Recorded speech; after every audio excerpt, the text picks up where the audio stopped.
እዚህ ጋር ደግሞ ሌላ ሰበር ዜና ሳውዲ አረቢያ ከኢማራት ወደ የመን የተላኩ የጦር መሳሪያዎችን የኢማራት የጦር መሳሪያዎች እንዲሁም ደግሞ የጦር መኪኖችን በአየር ኃይሏ ካወደመች የዚች ሀገር እጅ ጣልቃ ገብቶባቸው ያልፈራረሱና ያልተበታተኑ የመካከለኛው ምስራቅና የአፍሪካ ሀገራት ከጀርባ የምትመለከቱት እሳት ሳውዲ አረቢያ በትናንትናው ዕለት በየመን ላይ ባረሰችው ጥቃት ኮዝ የተደረገ እሳት ነው የምትመለከቱት። የሆነች ፖርት ነች ወር ደግሞ ወደብ አካባቢ ነች።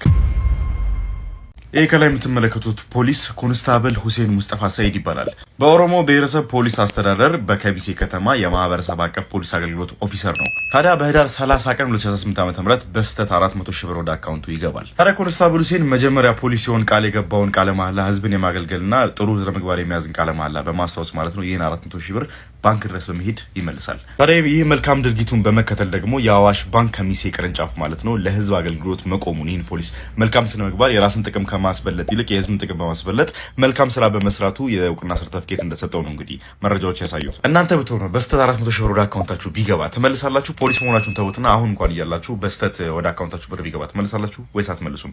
መልሳችሁን ኮሜንት ላይ አሳውቁኝ። ከዩኤኢ ከዩናይትድ አረብ ኤሚሬትስ የሚመጣላትን ሺፕመንቶች መታ የጣለችበት ማለት ነው። እነዚህ የምትመለከቷቸው መሳሪያዎችና እነዚህ የምትመለከቷቸው የጦር መኪናዎች ለማመሰላችሁ እየገቡ የሚገኙት በዛ ሰዓት ላይ የገቡ የነበረው ለኤስቲሲ ለሚባለው ደግሞ ዩናይትድ አረብ ኤሚሬትስ ሰፖርት ለምታደርገው በየመን ውስጥ ለሚንቀሳቀሱ ሰፓሬሽን ግሩፕ ወር ደግሞ ሳውዘርን ትራንዚሽናል ካውንስል ለሚባለው ግሩፕ ነው። ሳውዲ እንግዲህ ብሪፍሊ የመን ውስጥ ያላትን ኢንፍሉዌንስ መጨመር ትፈልጋለች፣ ወር ደግሞ የመን ውስጥ ያላትን ተሰቢነትና ተደማጭነት እንደዚሁም ፓወሯን መጨመር ትፈልጋለች። ስለዚህ ከዚህ ደግሞ አጌንስት ወር ደግሞ ተቃራኒ የቆመችበት ሀገር ደግሞ ማነች?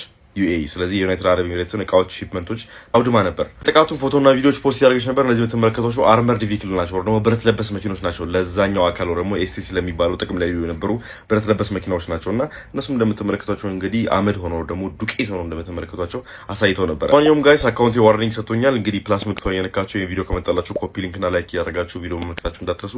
መልካም ቀን። እዚህ ጋር ደግሞ ሌላ ሰበር ዜና ሳውዲ አረቢያ ከኢማራት ወደ የመን የተላኩ የጦር መሳሪያዎችን የኢማራት የጦር መሳሪያዎች እንዲሁም ደግሞ የጦር መኪኖችን በአየር ኃይሏ ካወደመች በኋላ ለኢማራት በ24 ሰዓት ውስጥ የመንን ለቃ እንድትወጣ ማስጠንቀቂያ ሰጥታለች። ይህ ሀፕን ያደረገው እንዴት ነው የሚለውን ፎሎ ሚ ሌት ሚ ቴል ዩ ናው። የመን ውስጥ 3 ቡድኖች አሉ። የመንን የሚቆጣጠሩ 3 ቡድኖች አሉ። አንደኛው ሁላችንም የምናውቀው አንሳርላህ የሚባለው ኦር ሁቲ የሚባለው ነው። በሁቲ ስም ነው የሚታወቀው። ናው ሁቲ የጎሳ ስም ስለሆነ ነው አልሁቲ ነው የሚባሉት። ኤኒዌይ ሁቲ እንደምታውቁት እዚህ ማፕ ላይ እንደምታዩት በቡኒው በኩል ያለውን የሚቆጣጠርና ዋና ከተማዋን ሰንዓን ጨምሮ የሚቆጣጠር ታጣቂ ቡድን ነው። በደንብ ፓወርፉል ነው። ከሀያላኖቹም ጋር ሲዋጋ ምናምን አይተነዋልና በደንብ ፓወርፉል የሚባለው ሁቲ ነው። 32% የሚሆነው የየመን መሬት ይይዟል። ሁለተኛው ደግሞ ፒኤልሲ ይባላል። ፕሬዚደንሻል ሊደርሺፕ ካውንስል የሚባል ሲሆን በሌላ ስሙ ኢንተርናሽናሊ ሪኮግናይዝ የተደረገው የየመን መንግስት ማለት ይህ ቡድን ነው። እዚህ ጋር ማፑ ላይ በአረንጓዴ ያለውን ቦታ የሚይዘው ማለት ነው። ይህ ቡድን በሳውዲ ነው የሚደገፈው። እንደምታስታውሱት ሁቲዎች መጀመሪያ ወደ ስልጣን ለመምጣት ውጊያ በሚያደርጉ ሰዓት ሳውዲና ኢማራት አንድ ላይ ሆነው የየመኑን የጊዜ በሰዓቱ የነበረውን የየመን መሪ አብድረቡ መንሱር ሃዲን ስልጣን ሴቭ ለማድረግ አንድ ላይ ገብተው ነበር። ነገር ግን አልሆነም። ሁቲዎች መጥተው ሰንዓን ተቆጣጥረው የአብድረቡ መንሱር ሃዲን መንግስት ከሰንዓ አባረው ነበር። ያ መንግስት ደግሞ ሄዶ አደን መጥቶ ተቀምጦ ነበረ። ኤኒዌይ የዛ እንግዲህ የአብዱረቡ መንሱር ሃዲ መጨረሻ ስልጣናቸውን አስረክበው ፒኤልሲ የሚባለው የፕሬዚደንሻል ሊደርሺፕ ካውንስል የተለያዩ ቡድኖች የያዘ ካውንስል ተቋቁሟል። ያ ካውንስል በሳውዲ የሚደገፍ ሲሆን ኢንተርናሽናሊ ሬኮግናይዝድ የሆነው የየመን መንግስት የሚባለው እሱ ነው። ሶስተኛው ቡድን ግን ኤስቲሲ የሚባል ነው። ሳውዘርን ትራንዚሽናል ካውንስል የሚባለው ቡድን ነው። ይህ ቡድን በኢማራት የሚደገፍ ሲሆን በፊት የመን ዩኒፋይ ሳትደረግ በፊት እዚህ ማፕል እንደምታዩት ዩኒፋይ ሳትደረግ በፊት 2 ነበረች፣ ሰሜን የመንና ደቡብ የመን የሚባል።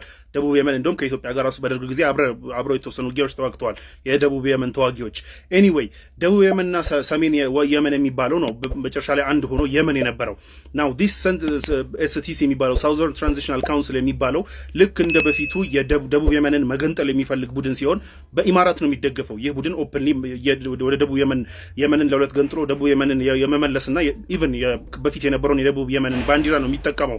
ሶ ይህ ሴፓሬቲስት ሙቭመንት ነው። ናው እሱ ደግሞ በማን ነው የሚደገፈው? በኢማራት ነው የሚደገፈው። ማፕ ላይ ሰፊውን ቦታ የያዘው እሱ ቢሆንም ያው ሰፊው ወደዚህ ወደ ኦማን በኩል ወደ ምዕራብ በኩል ያለው ኢንሃቢታብል የሆነ ዝም ብሎ በረሃ ነው። ዋናው ታች አደን የምትለው ቦታ አካባቢ ያለው ነው በደንብ ፖፑሌሽን ያለው። ለዛ ነው ደቡብ የመንም የሚባለው ማፕ ላይ ሲታይ ምዕራብ ቢመስልም ኤኒዌይ ኢማራት እንግዲህ በሰሞኑን ይህ ኮሽታ የተነሳው ምንድነው? ይህ ኤስቲሲ የሚባለው ሳውዘርን ትራንዚሽናል ካውንስል የሚባለው ቡድን ድንገት ኦፌንሲቭ በመክፈት የሁለት ሙሐፈዛዎችን ወር ሁለት ክልሎችን መቆጣጠሩን ተከትሎ እነዚህ ሁለት በነዳጅ ሪች ናቸው ተብሎ የሚታሰቡ አንደኛው ሐድረሞት የሚባለው ክልልና አንደኛው ሁለት ሌሎች ክልሎችን አንድ ላይ በመቆጣጠሩ ነው እንግዲህ ይህ ኬዮስ የተነሳው። ድንገት ነው ይህንን እንትን ያደረገው። ደን ደግሞ ይህ አልበቃ ብሎ ይህ የተወገዘ ባለበት ሰዓት ደግሞ ኢማራት ከሷ ፖርት ላይ ፉጀይራ ከሚባለው ፖርቷ መሳሪያዎች የጫኑ መርከቦች መጥተው የመን አልሙከላ የሚባለው ቦታ ላይ አልሙከላ ማለት የሐድረሞት የሚባለው አሁን ኤስቲሲ ድንገት ተቆጣጠሩ ያልኳችሁ ሙሐፈዛ ውስጥ ያለ ፖርት ነው፣ ወደብ ነውና አልሙከላ ወደብ ላይ ሲያራግፍ ነበረ የጦር መሳሪያዎች፣ በጣም ብዛት ያላቸው የጦር መሳሪያዎችና የጦር መኪኖች። እዚህ ቪዲዮ ላይ እንደምታዩት እነዚህ የጦር መኪኖች እየተራገፉ ባለበት ሰዓት ነው የሳውዲ አየር ኃይል ድንገት መጥቶ የነዚህን መሳሪያዎችና መኪኖች በአየር ኃይሉ ያጠቃው። ደን ደግሞ ማጥቃቱ ብቻ ሳይሆን ወዲያው ይሄንን ተከትሎ እንግዲህ የየመኑ ኢንተርናሽናል ሬኮግናይዝድ መንግስት የሆነ ኦር ፒኤልሲ ያልኳችሁ ቅድም ወጥተው ኢማራት በ24 ሰዓት ውስጥ የመንን ለቃ እንድትወጣ አሳስበዋል። ይህንን ተከትሎ እነሱ እንደዚህ ማሳሰባቸውን ተከትሎ ሳውዲ ኢማራት በ24 ሰዓት ውስጥ የመንን ለቃ እንድትወጣ አስጠንቅቃለች። አልወጣም ካለችስ ነው። አሁን አልወጣም ካለች ምን ይመጣል የሚለውን የምናየው ነው የሚሆነው። ሳውዲና ኢማራት እንደምታውቁት በደንብ በሚድል ኢስት ላይ ተጽዕኖ ፈጣሪ ለመሆን በጣም ይፋለጣሉ። የመን ውስጥ እንግዲህ አንዱን ሳይድ ይዞ እንደዚህ አይነት ኬስ ውስጥ ናቸው። ሱዳን ውስጥ ኢማራት ሄሜትን ትደግፋለች ይባላል፣ ቡርሃንን ደግሞ ሳውዲ ትደግፋለች ይባላል። ሶ በየቦታው በሚነሱ በተለይ አረቡ ዓለም ላይ በሚነሱ ጦርነቶች ላይ አንዱ ያንዱን ጫፍ ይዞ ለሀያልነት እየተፎካከሩ ነው ይባላል። የመን ውስጥ ግን ሌላ ሶስተኛ ሀያል አለ። ማን ነው? ኢራን ሁቲን ትደግፋለች፣ ፒኤልሲን ሳውዲ ትደግፋለች፣ ኤስቲሲን ደግሞ ኢማራት ትደግፋለች። በዚህ ኬዮስ ውስጥ ምን ይፈጠራል የሚለውን አይገስ ዊል ሲ። የዚች ሀገር እጅ ጣልቃ ገብቶባቸው ያልፈራረሱና ያልተበታተኑ የመካከለኛው ምስራቅና የአፍሪካ ሀገራት የሉም። አሜሪካ አይደለችም። ስለ ዩኤኢ ነው የምናወራው ዛሬ፣ ዩናይትድ አረብ ኤሚሬትስ። እንግዲህ ይቺ ሀገር ከቅርብ ጊዜ ወዲህ ቢሊዮን ዶላሮችን በሱዳን፣ በየመን፣ በሊቢያ፣ በሶማሊያ አልፎም ተርፎም በኢትዮጵያ ጭምር እያፈሰሰች ነው እና ሀገራት እርስ በርስ እንዲባሉና እንዲበታተኑ እያደረገች ነው። ምን ለማትረፍ ነው? ምን ለማግኘት ብላ ነው የሚለው ጉዳይ ላይ እናወራለን ዛሬ። ዩኤኢ አንደኛዋ እያፈራረሰቻት ያለችው ሀገር ሱዳን ነች። እንደምታውቁት በሱዳን የሱዳን ፈጥኖ ደራሽ ኃይልና የሱዳን ጦር ተብለው በሁለት ተከፍለው እየተዋጉ ነው የሚገኙት። ታዲያ ይቺ ዩኤኢ ለሱዳን ፈጥኖ ደራሽ ኃይል ማለትም በጀነራል ሐምዳን ዳገሎ ለሚመራው ጦር በዚህ በቻድ በኩል ድሮኖችን፣ የጦር መሳሪያዎችና ገንዘቦችን ድጋፍ እያደረገች በዚህም ጦርነት እንግዲህ በሺዎች የሚቆጠሩ ሞተዋል፣ በሚሊዮኖች የሚቆጠሩ ተፈናቅለዋል። ጦርነቱ አሁንም እንደቀጠለ ነው። ሁለተኛዋ የከፋፈለቻት ሀገር ሊቢያ ነች። እንግዲህ በሊቢያ መሐመድ ጋዳፊ ከሞቱ በኋላ ተከፋፈለችበት ወቅት በዚህ በምስራቃዊ ሊቢያ ለሚገኘው በጀነራል ካሊፋ ሀፍታር ለሚመራው ጦር ዩኤኢ ከፍተኛ ድጋፍ አድርጋለች። የላቁ አውሮፕላኖችን፣ ድሮኖችን፣ የጦር መሳሪያዎችን አለፍ ሲልም ደግሞ ቅጥረኛ ወታደሮችን ከሩሲያ ዋግነር ግሩፕ ቅጥረኛ ወታደሮችን በመግዛት ሊቢያ እንድትበታተን እንድትፈራረስ ጭምር አድርጓል በወቅቱ። ሶስተኛዋ ሀገር የመን ነች። በዩናይትድ አረብ ኤሚሬትስ እየፈራረሰች ያለች ሀገር፣ አሁን ለሁለት ልትከፈል ከጫፍ ላይ የደረሰች ሀገር። እንግዲህ እዚህ ጋር ዩናይትድ አረብ ኤሚሬትስ ሳውዲ አረቢያን ጭምር ጉድ ሰርታታለች።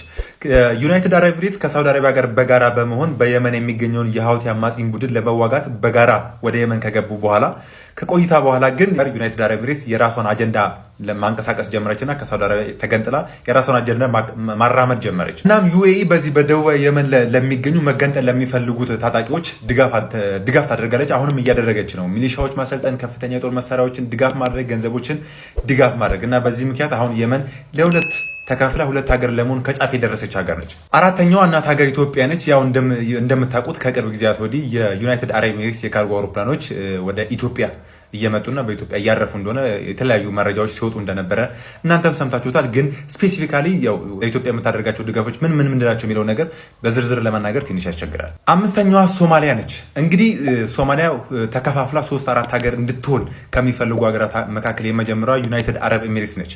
እንግዲህ ከዚህ ከሶማሊያ ተገንጥለው ሀገር ለመሆን እየተንቀሳቀሱ ያሉ ሶማሊላንድ አሁን በእስራኤል የሀገርነት እውቅና ያገኘችው እዚህ ለፑንትላንድ የተለያዩ የወደብ ግንባታዎች፣ የቤዝ ግንባታዎች እያደረገች ከሶማሊያ ተገንጥለው ሉዓላዊ ሀገር እንዲሆኑ ከፍተኛ ድጋፍ እያደረገች ያለች ሀገር ነች። እሷ ጣልቃ የገባችባቸው ሀገራት እንደዚህ እየፈራረሱ ነው። እሷ ደግሞ በየጊዜው እንደዚህ ታብባለች። እሷ ምን ለማግኘት ነው እነዚህ ሀገራት ላይ ቢሊዮን ዶላሮችን ኢንቨስት የምታደርገው? በዋናነት ለሁለት ጥቅሞቿ በማለት እንደሆነ ይነገራል። ዩናይትድ አረብ ኤሚሬትስ ይህንን የምታደርገው የመጀመሪያው ከዚህ ከኢንዲያን ኦሽን እስከ ቀይ ባህር ድረስ ያሉ ወደቦችን በመቆጣጠር የዓለም ንግድ ላይ የበላይነትን ለማግኘት ነው። ሁለተኛው በአካባቢው ዙሪያ ላይ በሚንቀሳቀሱ ሀገራት ላይ ተጽዕኖ ለመፍጠር ነው። እንደ ቱርክና ኳታር ያሉ ሀገራት በእነዚህ ዙሪያዎች ላይ እየተንቀሳቀሱ እንደሆነ ይታወቃል። ታዲያ እነዛ ላይ ተጽዕኖ ለመፍጠር ነው ይሄንን የምታደርገው እና እኔ ሌሎች ያልጠቀስኳቸውና ያላብራራዋቸው ጉዳዮች ካሉ ኮመንት ላይ አስቀምጡልኝ።